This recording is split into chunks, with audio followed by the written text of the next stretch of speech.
gracias al Señor que nos permite estar una vez más acá en la iglesia. Y quiero invitarlos a continuar en nuestro estudio en el libro de Habacuc.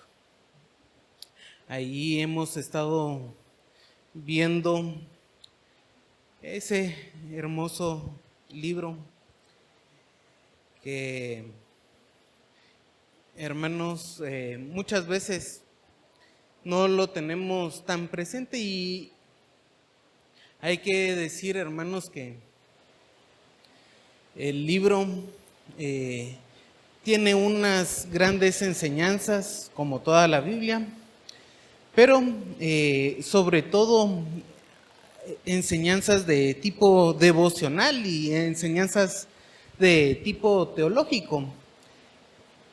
Ya hablamos en el libro de Habacuc, la estructura siempre es que Habacuc pregunta en oración, lo cual ya nos indica que debemos de ser personas de oración, y el Señor le permite escuchar la respuesta. Cuando miramos las respuestas del Señor, Habacuc pregunta la primera: ¿por qué no se ha juzgado el pecado? ¿Por qué permites el mal?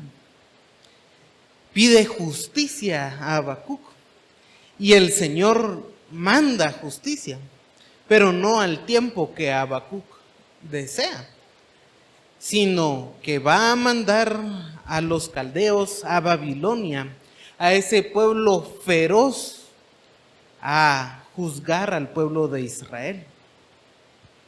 Cuando observamos la respuesta o cómo es que reacciona Habacuc, ¿cómo es posible que ese pueblo, que si bien Israel es malo, los caldeos son peor? O esa es la idea de Habacuc. Venga a juzgar y a destruir al pueblo de Israel, a tu pueblo pactado. ¿Por qué? Porque el Señor le da una respuesta a Habacuc, pero una respuesta a su oración que ya no le gusta a Habacuc. Y muchas veces, hermanos, tenemos eso también nosotros. Preguntamos: Señor, ¿por qué permites que pasen estas situaciones en nuestras vidas? Porque no nos parece justo. Y cuando vemos las respuestas del Señor, que es un juicio justo, muchas veces reaccionamos de la misma manera. Podríamos preguntar: ¿por qué hay tanta delincuencia en Guatemala, Señor, si somos 40-50% de creyentes? E imagínense la respuesta del Señor: sí, voy a destruir el país con una bomba nuclear, y bien merecido, así voy a poner pausa a la delincuencia.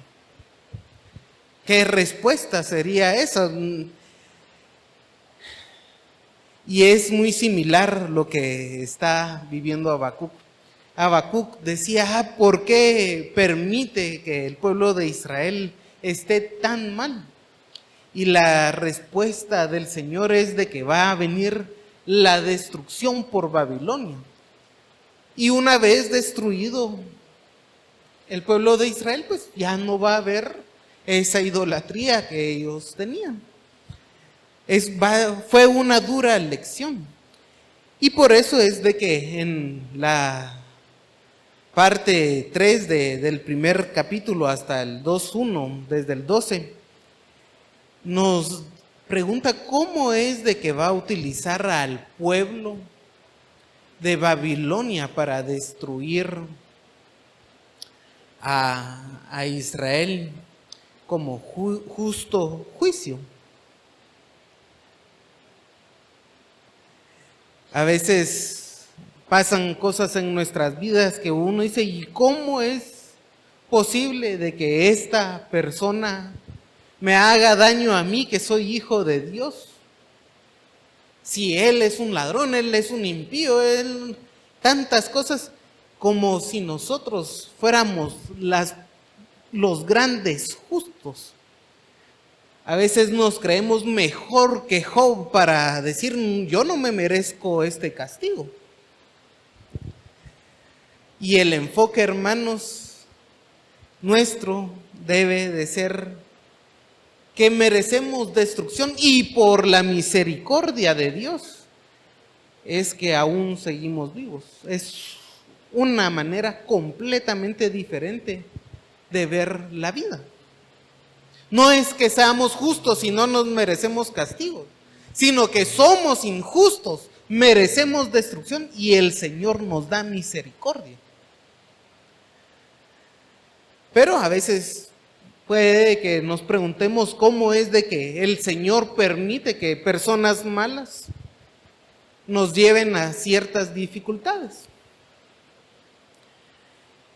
Y Habacuc, hermanos, dice que él va a esperar la respuesta de Dios. Se sienta, hace la oración y se sienta a esperar la respuesta de Dios. Y el Señor le contesta acá en el capítulo 2. De hecho, toda la sección que va del versículo 2 al final es la respuesta de Dios a Habacuc. Son 19 versículos.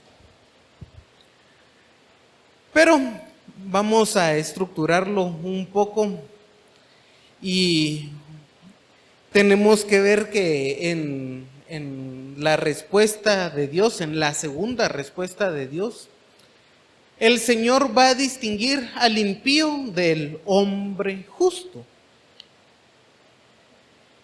Con el impío se va a centrar más en el impío, pues Babilonia es la nación impía que está acá. Y la nación impía, Babilonia o los impíos, se va a centrar caracterizando cómo es ese impío. Va a denunciar las cosas que ha hecho y va a castigarlos, o bien se puede tratar de una burla o un castigo después de la denuncia.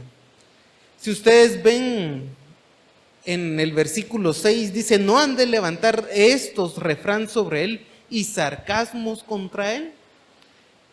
Esto de andar con respuestas sarcásticas contra Babilonia, o las naciones van a presentar respuestas sarcásticas, es por la burla que va a tener el Babilonia como parte del castigo de Dios. Entonces el impío se le caracteriza, se dice cómo es el impío, qué es lo que hace y lo fatuo, lo inútil de sus actos, y un castigo bien merecido a esa nación.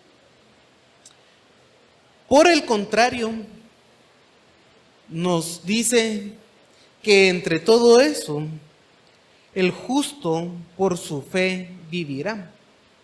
Nos va a dar un contraste de las características del impío con el hombre de fe. Quizá el versículo 4 del capítulo 2 sea el versículo más conocido de Habacuc y es citado en 3 ocasiones en el Nuevo Testamento. Y los reformadores vieron, sobre todo Martín Lutero, esta gran verdad cuando estaba estudiando Romanos. Y es algo que conllevó a la reforma. Así que veamos, hermanos, desde el versículo 2, vamos a encontrar la característica del impío y en eso también nos vamos a topar con el hombre de fe.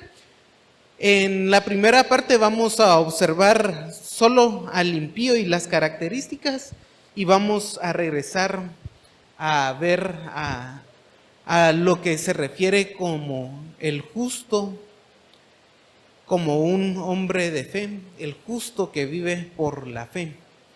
Pero los invito a orar. Señor, te alabamos y te agradecemos por tus bendiciones, porque tú nos sostienes día en día. Señor, guárdanos y te pedimos que tú también nos ilumines para comprender lo que está aquí escrito, que es tu voluntad, Señor, tu revelación. Es la respuesta que le diste directamente a Habacuc, pero también, Señor, es para guiarnos a nosotros. Esta respuesta, por ser tu voluntad, es una respuesta dada en un tiempo, pero con implicaciones universales y atemporales, de tal modo que podemos aprender de ella. Señor, ayúdanos a comprender que siempre tú nos guardas en medio de las dificultades, a confiar y descansar en tu soberanía y que podamos vivir como justos, como personas de fe, delante de ti, porque te agrada, Señor, porque te amamos y eso nos mueve a vivir de una manera adecuada. Te pedimos tu bendición en el nombre de Jesús. Amén. Y veamos, hermanos, el versículo 2. Nos dice: y Jehová me respondió y dijo, escribe la visión y declárala en tablas para que corra el que leyere en ella. Lo primero es la respuesta de Dios. Si ustedes recordarán, Habacuc se sube a una torre para esperar la respuesta de Dios. Y allí Dios le habla y le dice, escribe la visión y declárala en tablas para que corra el que leyere en ella. Poner en tablas, hermanos, implicaba que sea fácil de leer. En la antigüedad teníamos pergaminos y papiros, los cuales eran unos rollos que había que abrirlos y que tenían cierta dificultad en su lectura. Una persona que iba anunciando lo que estaba ahí escrito, era más difícil que se parara, abriera el rollo, lo leyera, enrollara otra vez con delicadeza, porque no es como un libro que actualmente tenemos. Los rollos y los pergaminos eran mucho más delicados. Pero si llevaban una tabla, hasta era visible. Y esa era una facilidad que tenía que tener el que iba a pregonar o el que iba a anunciar lo que Dios le está revelando aquí a Habacuc.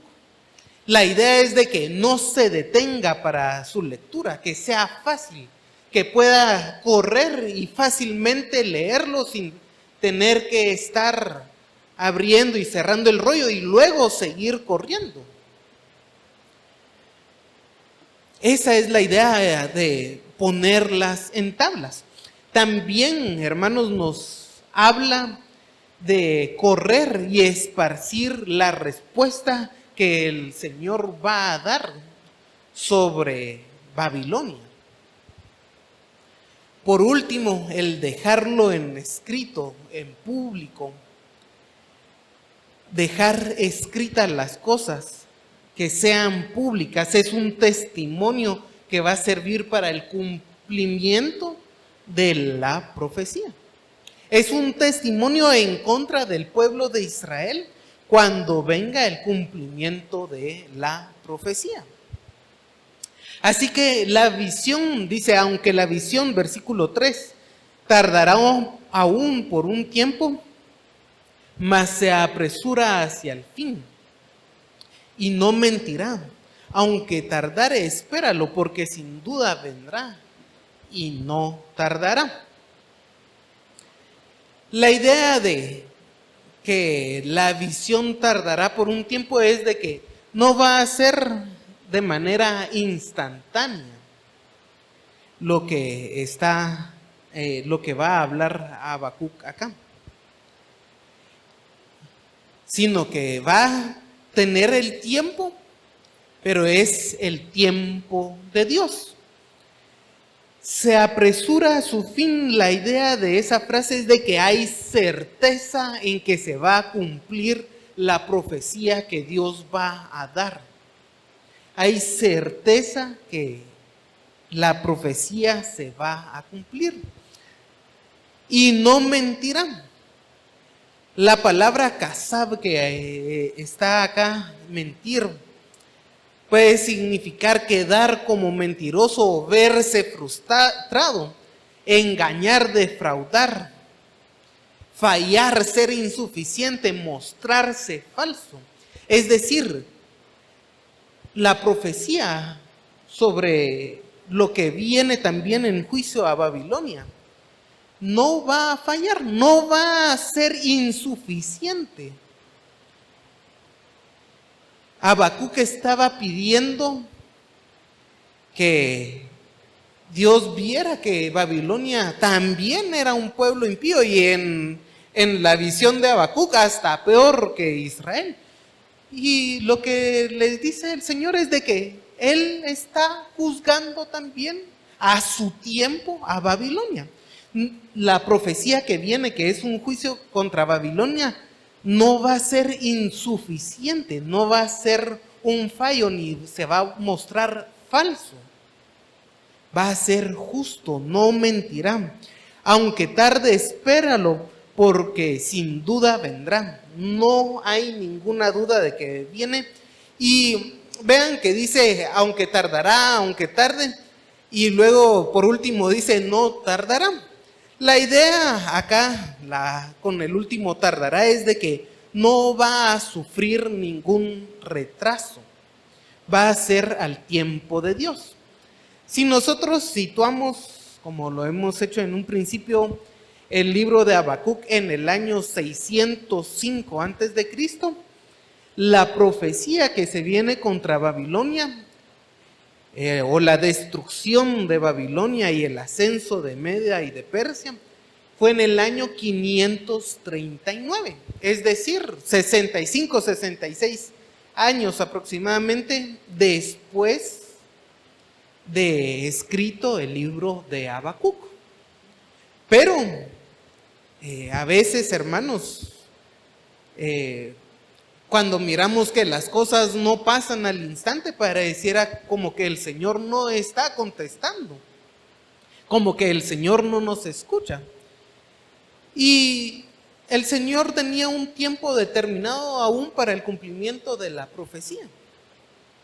Hay una certeza en el cumplimiento de la profecía, pero Habacuc muestra un momento de desesperación. Y muchas veces, hermanos, como cristianos también tendemos a tener esos momentos cuando estamos en un conflicto de querer que el Señor actúe ya. Si estamos en una enfermedad, decimos, Señor, por favor, sácanos de esta enfermedad, pero no aquí a un año, yo quiero salir ya, que sea un milagro y salir de la enfermedad ya. Y Dios tiene un tiempo para todo. La aflicción que está mostrando Habacuc tenía un tiempo de cumplimiento, pero no en el momento que Habacuc decía, voy a subir y esperar la respuesta. No, va a pregonarla y aproximadamente 60, un poco más de 60 años después, va a venir el cumplimiento de la profecía. El Señor le va a dar una respuesta a Habacuc. Así que, hermanos, lo que nos queda de eso es confiar en el Señor, que el Señor escucha nuestras oraciones. Y tener paciencia.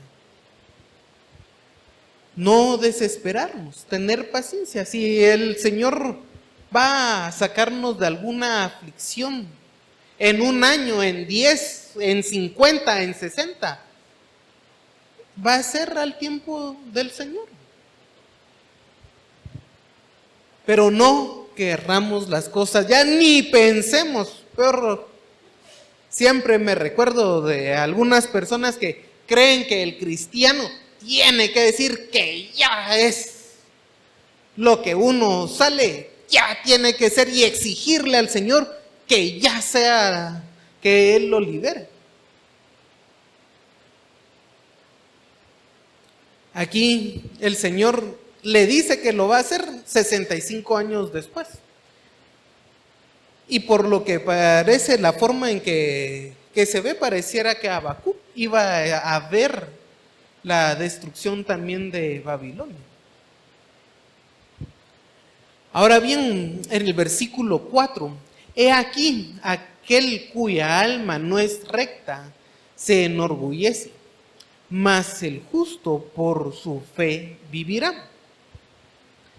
Y aquí la humanidad se divide en dos partes, el impío y el justo. No hay una tercera distinción de la humanidad.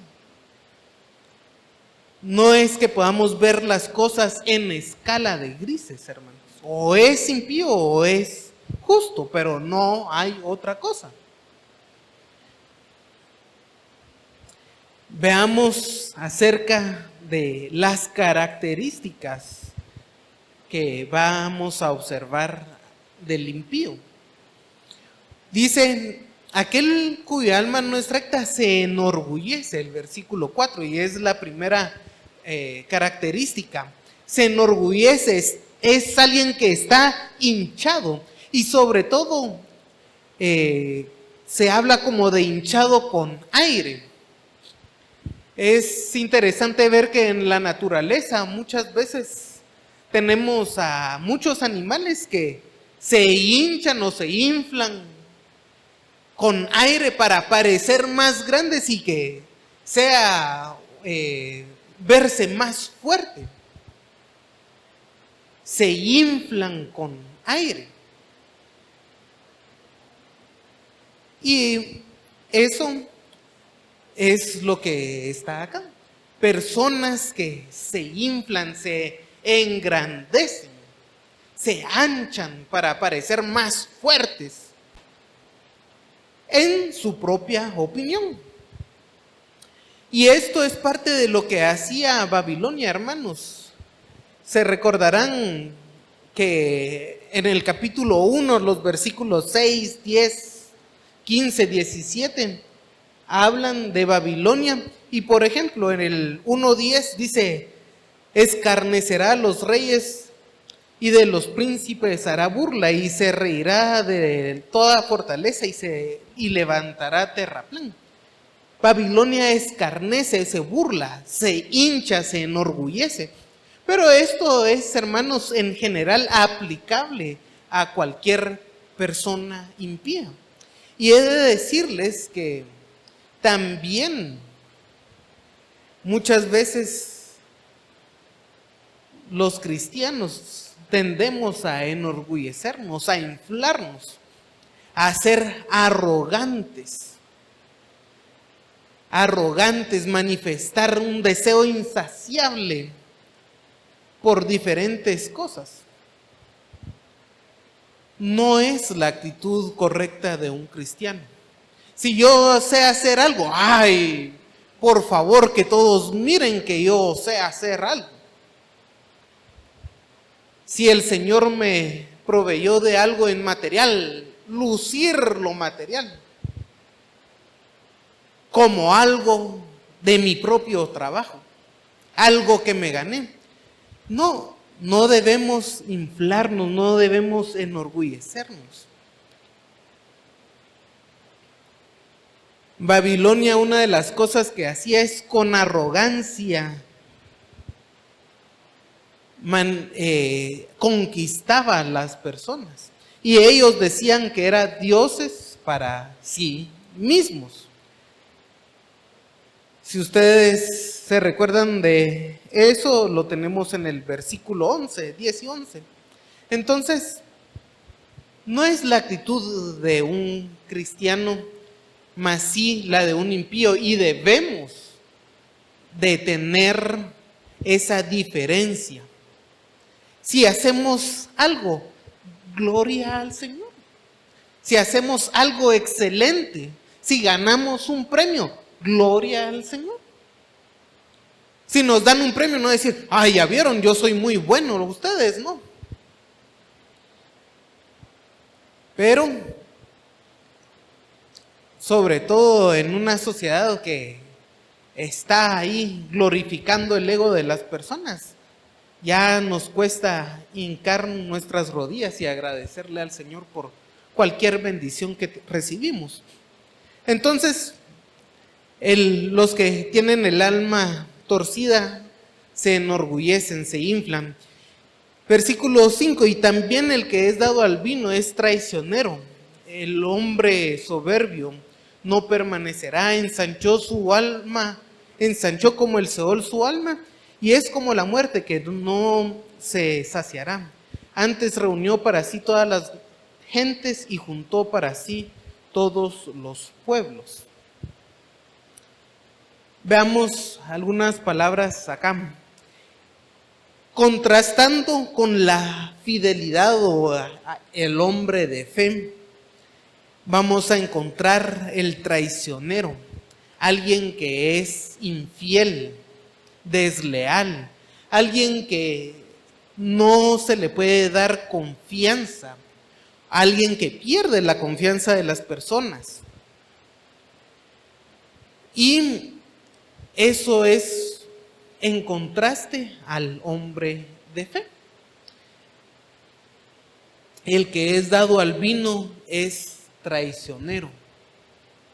Y claro, a un borracho usted no le dice, estás borracho, a ver, te doy este dinerito, ahí me lo guardas en el banco.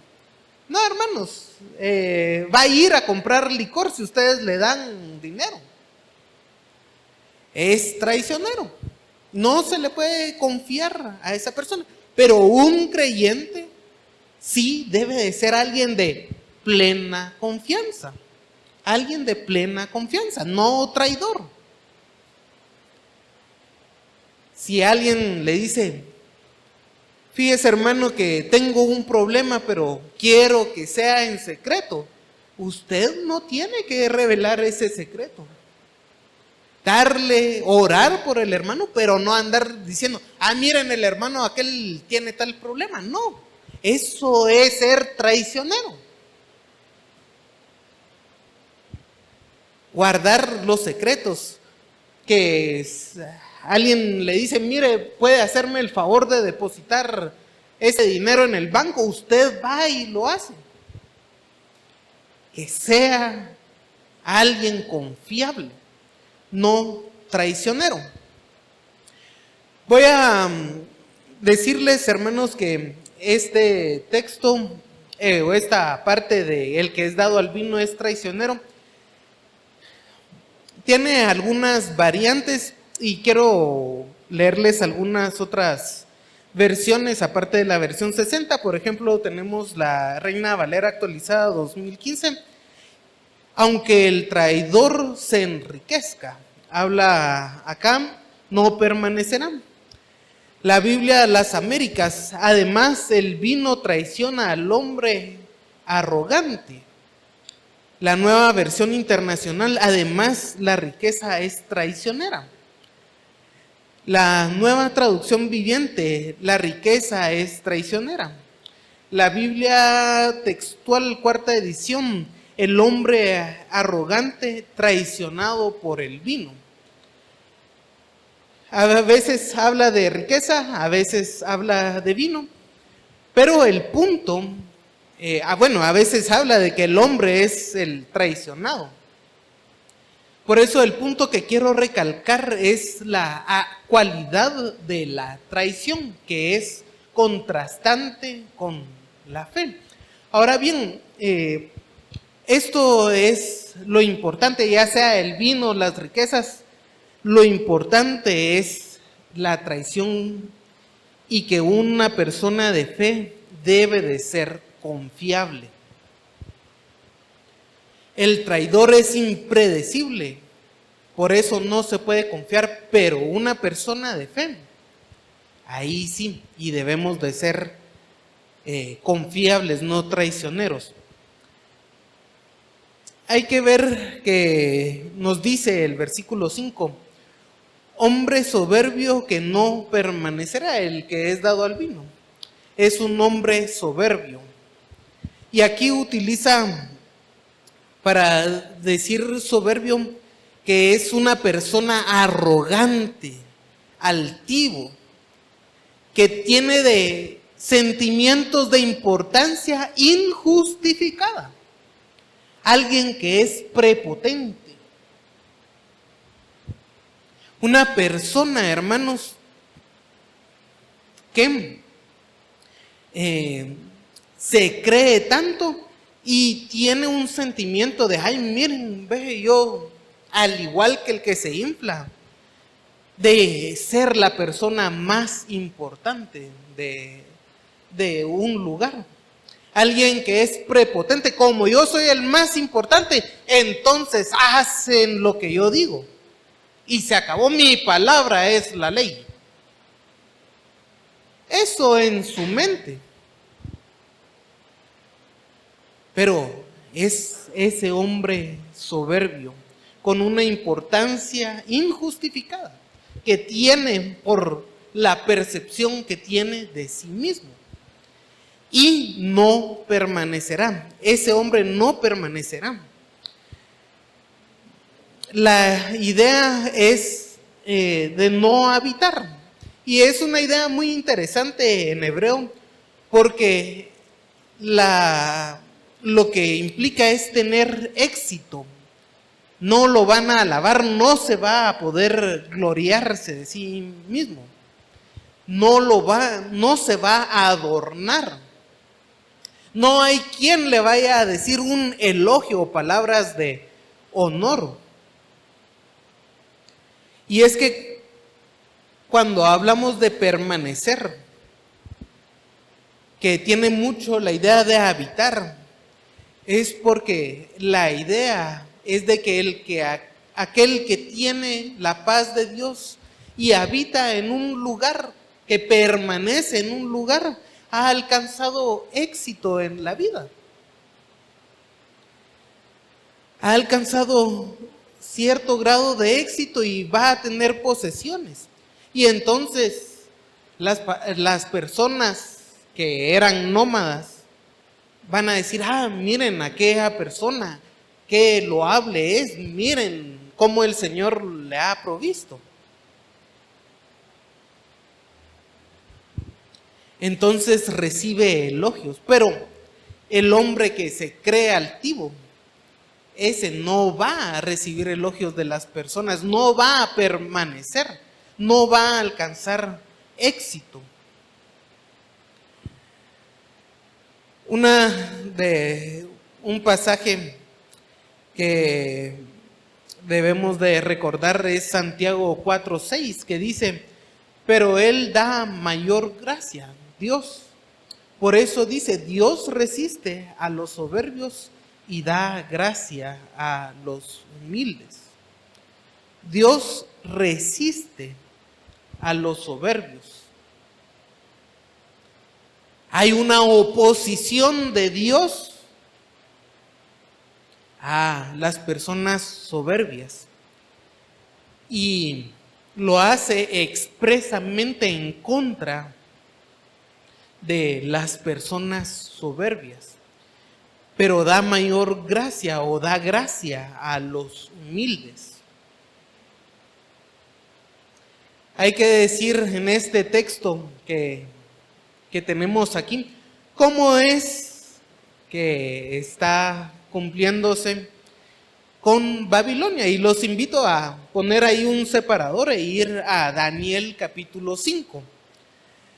Debemos de ver que en la historia universal también Babilonia es una nación que se recuerda mucho, no solo por la idolatría que había, sino también porque eran conocidos por borrachos, por dados al vino. Entonces ahí en Daniel capítulo 5 encontramos la destrucción de Babilonia. No voy a leer todo el pasaje, hermanos, solo voy a leer algunos versículos y yo espero que hayan ido a la escuela dominical de chiquitos y se recuerden de la historia, porque es una historia que se aprende en la escuela dominical. Pero comienza con el versículo 1. El rey Belsasar hizo un gran banquete a 1000 príncipes, en presencia de los 1000 bebía vino. Este rey era el último, era nieto de Nabucodonosor, y él hacía fiestas, grandes banquetes. Hay que resaltar que cuando él hace esto, los ejércitos de Media y de Persia ya habían ganado algunas batallas importantes al ejército de Babilonia. Y estaban muy cerca de Babilonia, por eso es de que pueden entrar con facilidad. Pero ¿qué es lo que hace el rey aquí? Tomar vino, hacer banquetes, como que si él estuviera ganando la guerra. Eso lo podemos encontrar en la historia universal. Por eso el hombre soberbio no va a permanecer. Qué soberbia la que tenían estas personas en estar tomando vino en vez de alistarse para la guerra, hacer banquetes. Y miren la cantidad de personas, 1000 de sus príncipes haciendo banquetes.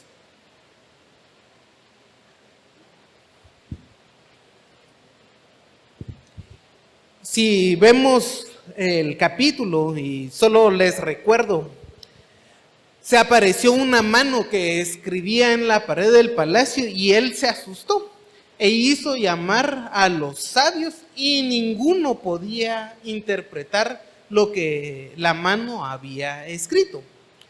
Pero se recordaron que ahí estaba Daniel y lo hicieron llamar. Ahora bien, Daniel le da una respuesta. Pero una de las cosas que le dice en el versículo 20, hablando de Nabucodonosor, el abuelo de Belsasar, cuando su corazón se ensoberbeció, su espíritu y se endureció su espíritu en su orgullo, fue depuesto del trono de su reino, despojado de su gloria. Y sigue el 21, no lo voy a leer, y su mente hizo semejante a las bestias, hasta que reconoció que el Dios Altísimo, hasta que reconoció el Altísimo Dios tiene dominio sobre el reino de los hombres. Esto lo sabía Belsasar, el nieto de Nabucodonosor. Nabucodonosor fue reducido a bestia, hermanos. Y también la historia universal nos cuenta de que él se creía bestia y que estuvo depuesto como rey de Babilonia por esa enfermedad. Una enfermedad mental como parte del juicio de Dios. Se creía bestia. Y Eso lo conocía Belsasar y aún así se volvió soberbio, se ensalzó. Veamos, y el versículo 22, y tú, su hijo Belsasar, no te has humillado de corazón sabiendo todo esto, sino contra el Señor del cielo te has ensoberbecido e hiciste delante de ti los vasos de la casa. Y bueno, le dice todas las cosas que él hizo con las cosas del templo, con las mujeres, con la vid, y nunca honró los caminos del Señor. Por eso viene aquí la profecía. Está escrito, Dios cortó tu reino. ¿Por qué? Por la soberbia que ellos tenían. Y el versículo 30 dice, esa misma noche fue muerto Belsasar, rey de los caldeos. Yo los invito a ver la historia universal, ir a buscar a la historia universal, cómo es que Media y Persia llegaron a conquistar Babilonia. Es una historia fascinante, hermanos, porque los babilonios tenían tanto orgullo porque ellos iban a resistir. En su mente ellos, los medos y los persas, se iban a cansar antes en la guerra que poderlos conquistar. Su orgullo estaba en la fortaleza que era Babilonia. Pero Dios tenía control de todo ello. Y por eso el 12 de octubre del año 539, Babilonia cae. Ya venía cayendo en algunas batallas perdidas, pero ahí Babilonia es tomada por los medos y los persas. ¿Cómo es que el Señor controla la historia?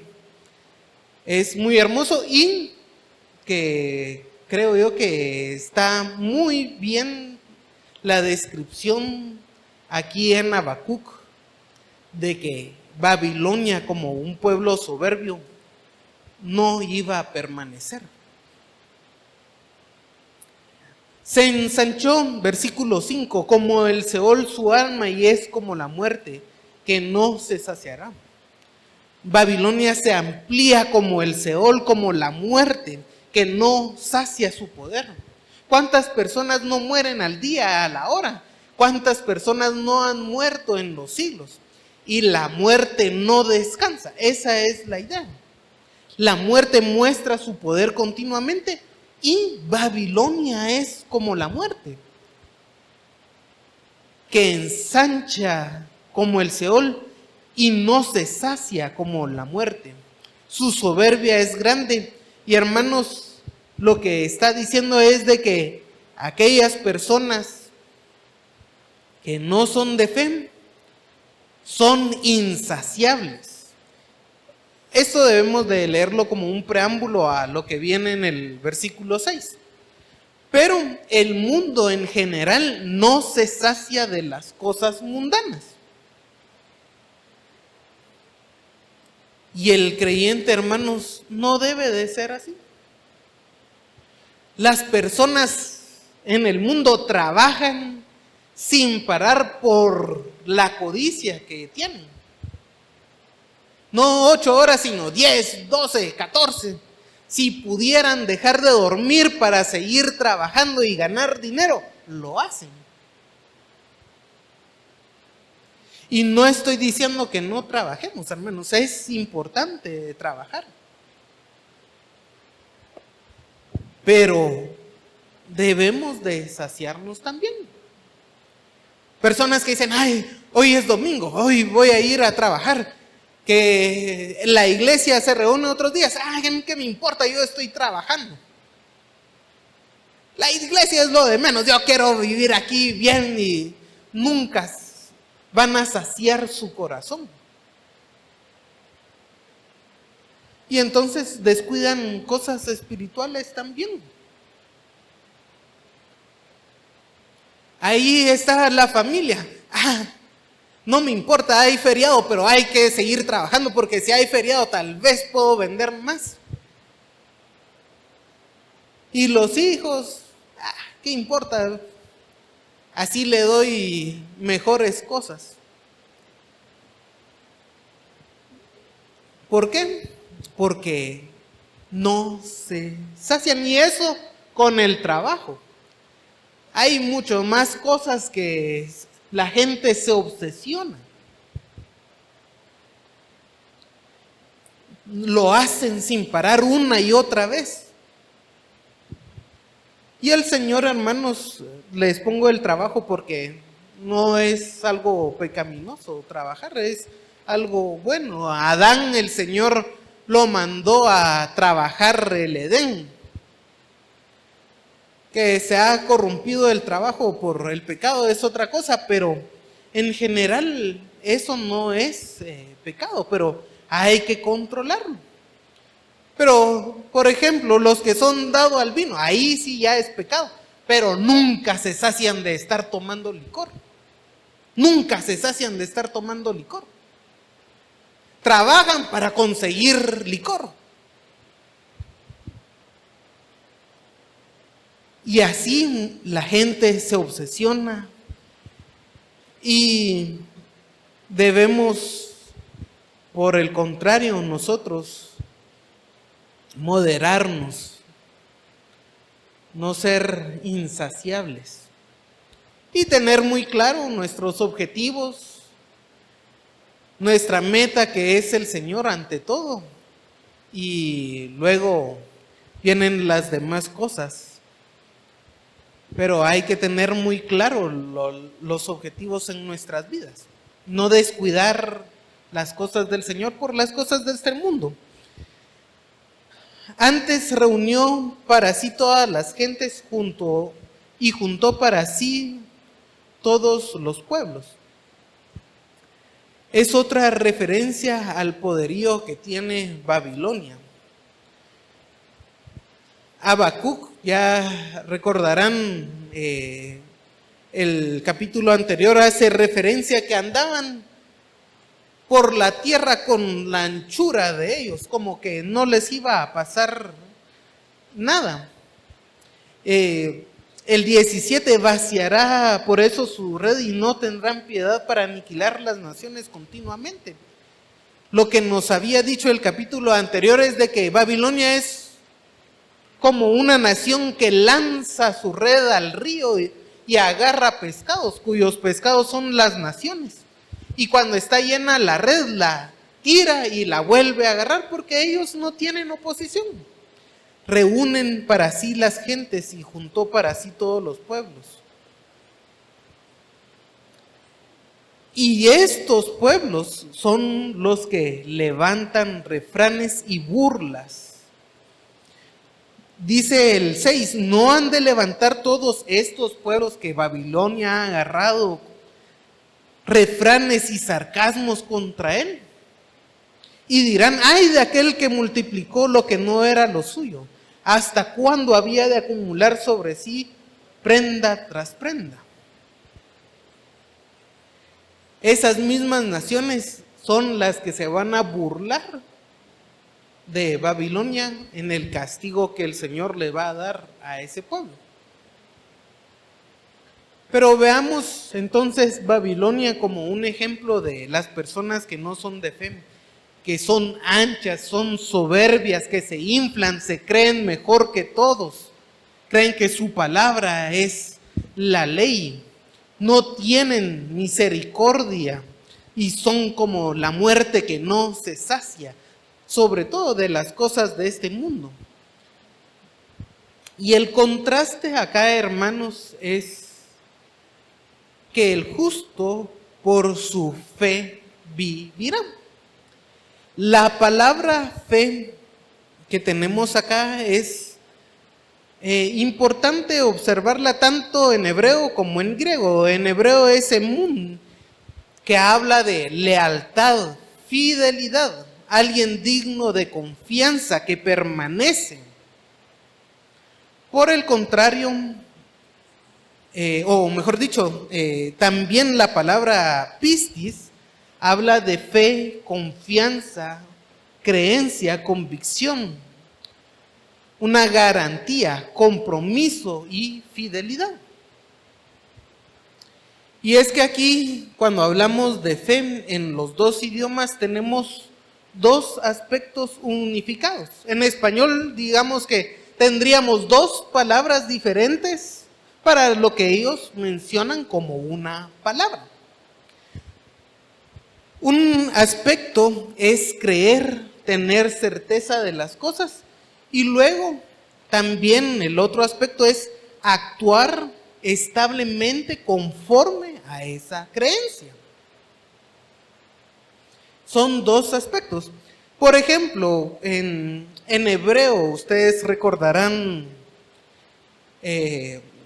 la palabra Shema, que es escuchar, o la traducimos como oye. Está en Deuteronomio cuando hablamos oye, oh Israel, Jehová nuestro Dios, Jehová uno es.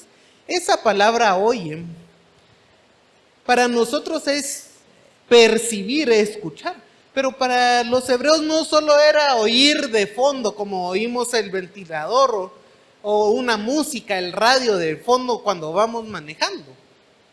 Cuando ellos dicen eso es de que lo que está oyendo va a cambiar la vida y va a obedecer. Por eso podríamos traducir obedece Israel, y podríamos decir que es la misma palabra. Entonces, para ellos escuchar es lo mismo que obedecer, porque hay una acción que cambia. Y para nosotros son dos palabras. Para acá, tanto en hebreo como en griego, hay dos aspectos. El creer, el tener esa certeza, pero esa certeza, cuando se tiene, es una certeza que va a hacer actuar a las personas establemente conforme a esa creencia. Eso es fe.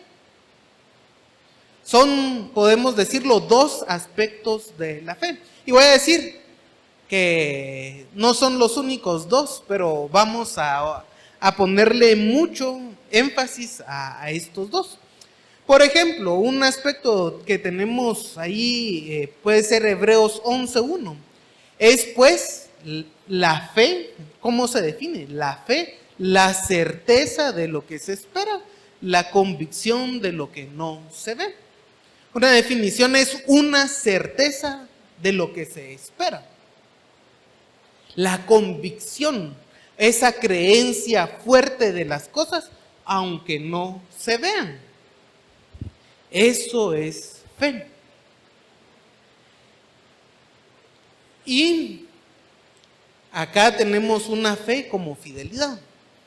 Cuando los reformadores, hermanos, hablaron de la justificación por la sola fe, hablan de esa fe.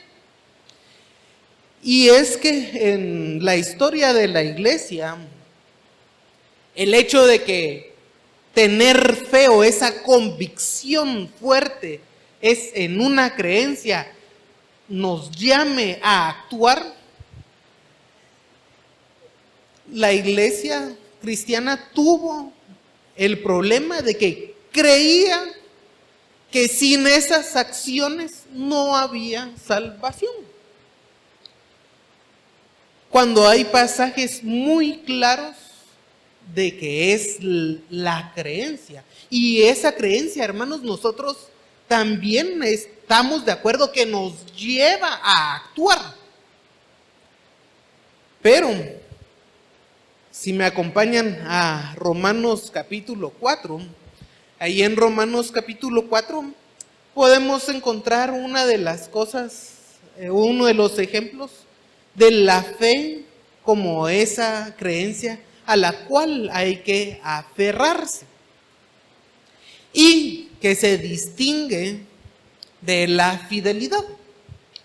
Dice el versículo 2, porque si Abraham fue justificado por sus obras, tiene de qué gloriarse, pero no para con Dios. Porque, ¿qué dice la Escritura? Creyó a Abraham a Dios y le fue contado por justicia. Acá no puede ser fidelidad. Dice que Abraham fue justificado sin obras. Pero al que obra no se le cuenta el salario como gracia, sino como deuda. Mas al que no obra, sino cree en aquel que justifica al impío, su fe le es contada por justicia.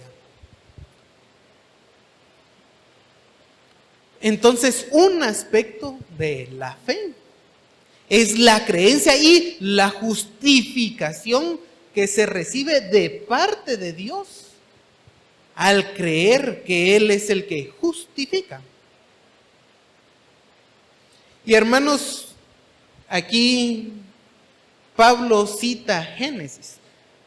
Y cuando vamos a Génesis, justamente después de que dice que a Abraham su fe le fue contada por justicia, lo primero que hace es meterse con Agar, tener un hijo con Agar.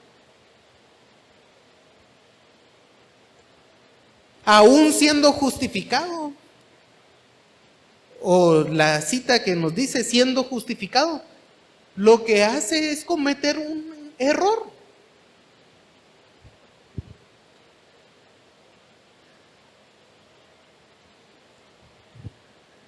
Sí, ahí si regresan unas páginas en Romanos 1:16, ya tenemos la primera cita que Pablo hace acerca de Habacuc.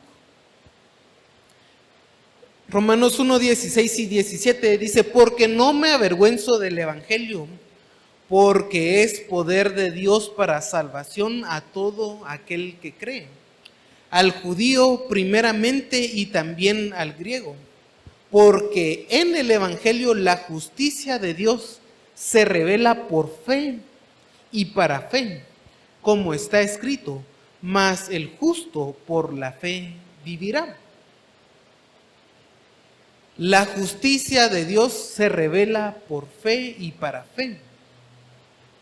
El justo por la fe vivirá. La justicia de Dios, hermanos, es Dios quien da esa justicia acá. Y es desde la fe y hacia la fe.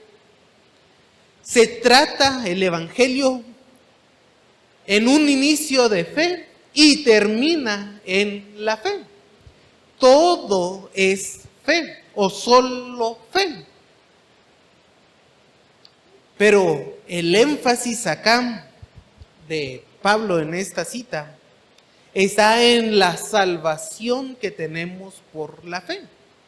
Por eso habla que el evangelio es poder de Dios para la salvación. El evangelio es la justicia de Dios que se revela por fe. El poder de Dios, que es el evangelio, comienza por la fe y termina en la fe. Y el término que se resalta acá es el término justo. Si ustedes me pueden acompañar a Gálatas capítulo 3. Ahí en Gálatas capítulo 3 tenemos otra cita de Habacuc. Y en Gálatas capítulo 3, en el versículo 10 y 11 dice: porque todos los que dependen de las obras de la ley están bajo maldición. Pues escrito está: maldito todo aquel que no permaneciere en todas las cosas escritas en el libro de la ley para hacerlas. Y por la ley ninguno se justifica para con Dios. Es evidente, porque el justo por la fe vivirá.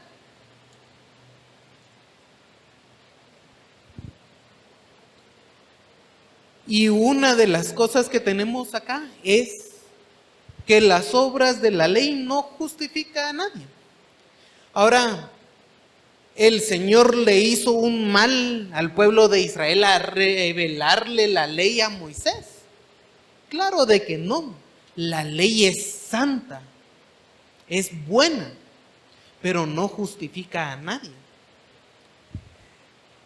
El énfasis que debemos de observar acá es la fe. Si ustedes pueden regresar al capítulo 2 de Gálatas en el 20 y 21, dice: con Cristo estoy juntamente crucificado. Ya no vivo yo, mas vive Cristo en mí. Y lo que ahora vivo en la carne, lo vivo en la fe del Hijo de Dios, el cual me amó y se entregó a sí mismo por mí. No desechó la gracia de Dios, pues si por la ley fuese la justicia, entonces por demás murió Cristo. Las cosas ya no se viven en la carne, sino debemos de vivir en la fe del Hijo de Dios, que se amó, se entregó por mí mismo. ¿Qué hicimos ahí? Recibir el amor del Señor. Y otra vez, si por la ley fuese la justicia, la ley que es buena y sería una buena forma de vivir, por demás murió Cristo, si no se vive en la fe. Entonces el énfasis es en la fe, y es una fe que creemos y es una fe que debemos de vivir también en ella. La última cita que tenemos es en Hebreos capítulo 10.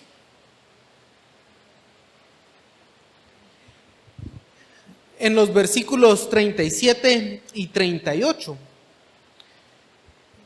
Dice, y aquí hace una cita más grande el autor de Hebreos, de Habacuc: porque aún un poquito, y el que ha de venir vendrá y no tardará, mas el justo vivirá por fe.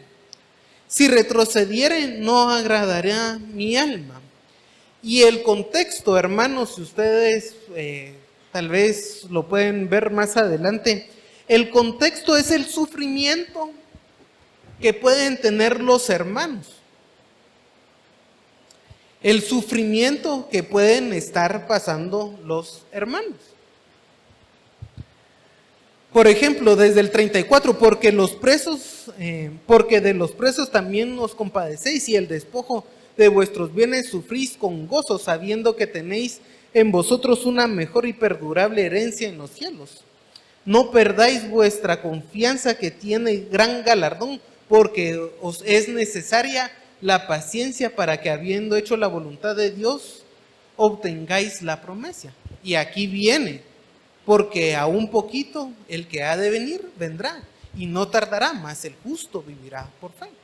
Habla del sufrimiento de los hermanos, y es un pasaje muy similar a lo que le está pasando a Habacuc.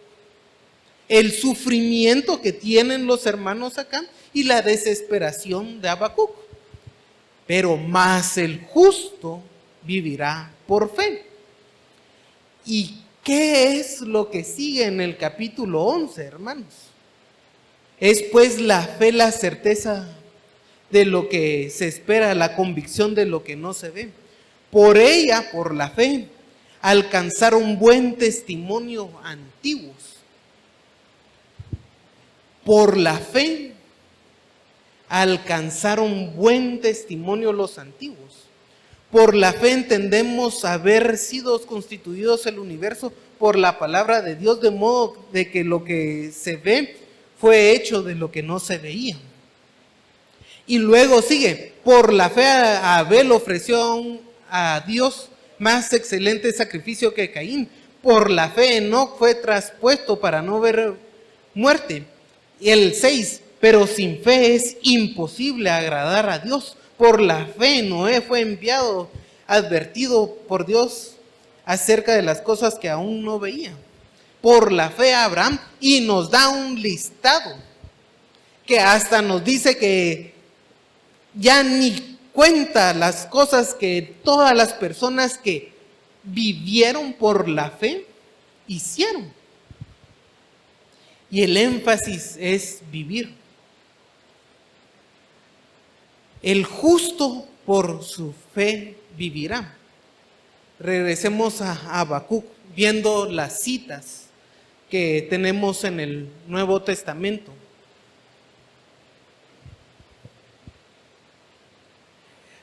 Ahí en Habacuc vimos la palabra justo, que ¿quién es el que justifica? Dios es el que justifica.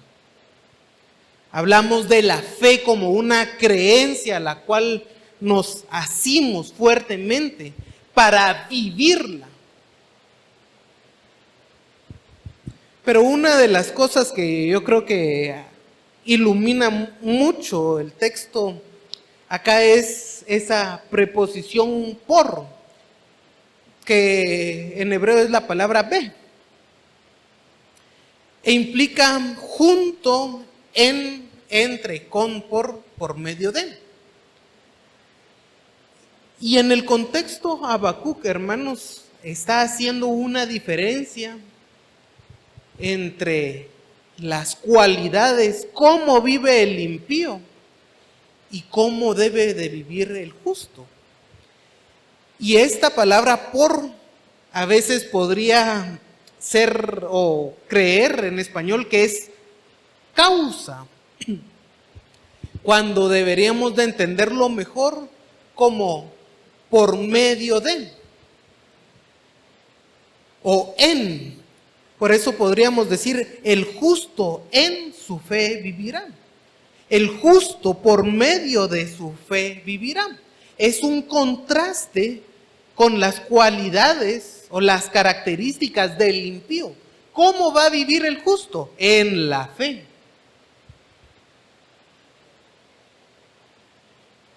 El medio por la cual vive una persona. Claro, la fe es la causa también, pero acá el énfasis es el medio como debemos de vivir. Entonces, hermanos, Dios es el que justifica, el justo, por medio o en la fe, cuyo objetivo es Dios. Es decir, creer en Dios, vivirá, guiará su vida, dará un buen testimonio como lo hicieron los héroes de la fe en Hebreos.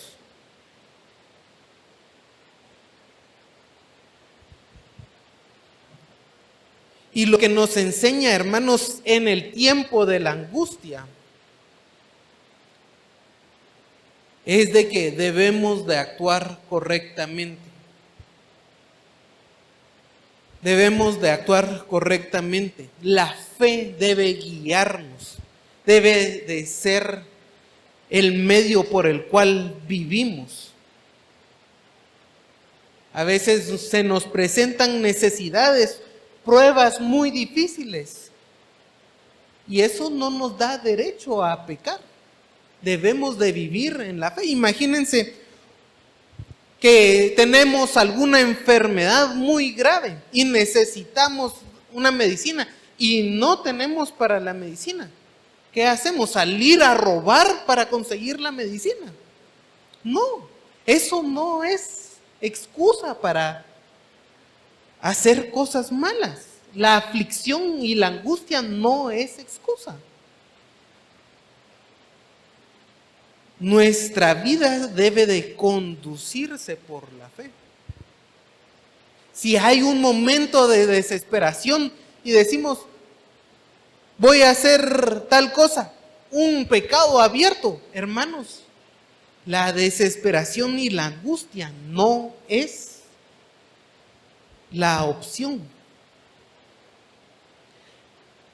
A veces en la sociedad, sobre todo moderna y en el mundo, hay personas en cargos políticos o gubernamentales que hacen leyes para justificar al impío. Decir, es que el pobrecito robó porque la sociedad es mala con esa persona y por eso la culpa es de la sociedad. Él no tiene culpa de sus actos. La sociedad tiene la culpa porque lo inclinó a hacer lo malo. Somos responsables. Somos responsables. El hecho de vivir en problemas no quita esa responsabilidad. Y más cuando somos personas de fe. La fe debe de conducirnos. Hermanos, la fe llevó a Jeremías a salvar su vida. Él vivió, no digo que vivió bien, ustedes saben que fue encarcelado. A Ezequiel también pasó a la destrucción. Daniel, hermanos, y sus 3 amigos fueron personas de fe.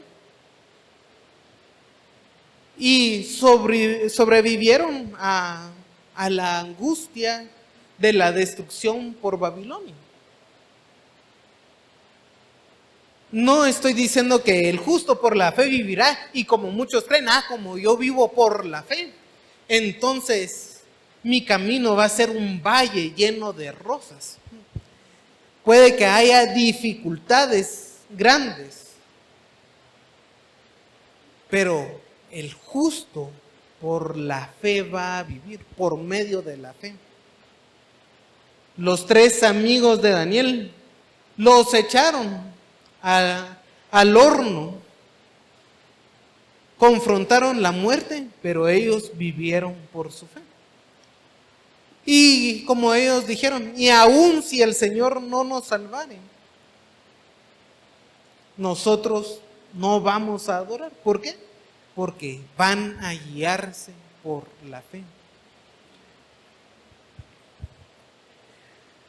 Es importante que debemos de tener una fe, una creencia fuerte, pero que esa creencia guíe nuestras vidas.